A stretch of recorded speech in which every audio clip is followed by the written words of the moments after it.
Israeli সাংবাদিক জুবাল Abraham এবং ফিলিস্তিনি চলচ্চিত্র নির্মাতা বাসের আদ্রার নির্মিত তথ্যচিত্র নো আদার ল্যান্ড অস্কার পেয়েছে।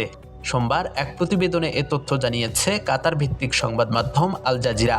প্রতিবেদনে বলা হয়েছে, যুক্তরাষ্ট্রের লস অ্যাঞ্জেলসের ডলবি থিয়েটারে ৯৭তম অস্কার প্রদান চলছে। বাংলাদেশ সময় সোমবার ভোর ৫টায় শুরু হয় অস্কার ঘোষণা। এতে ফিলিস্তিনি তথ্যচিত্র নো আদার ল্যান্ড সেরা তথ্যচিত্রের পুরস্কার জিতেছে। তথ্যচিত্রটি নির্মাতা আদ্রার গল্প অনুসরণে তৈরি। এতে ইসরায়েলি বসতি স্থাপনকারীদের হাতে দখলকৃত পশ্চিম তীরে তার জন্মস্থান মাসাফেরিয়ার তার ধ্বংসের চিত্র তুলে ধরেছেন। নো আদার ল্যান্ডের জন্য অস্কার সর্বশেষ হাই প্রোফাইল সম্মান। তথ্যচিত্রটি এর আগে ২০২৪ সালের ফেব্রুয়ারিতে বার্লিন আন্তর্জাতিক চলচ্চিত্র উৎসবে দর্শক পুরস্কার এবং তথ্যচিত্র পুরস্কার জিতেছে। পাশাপাশি সেরা নন ফিকশন চলচ্চিত্রের জন্য new York film critics circle পুরস্কারও পেয়েছে নো আদার ল্যান্ড।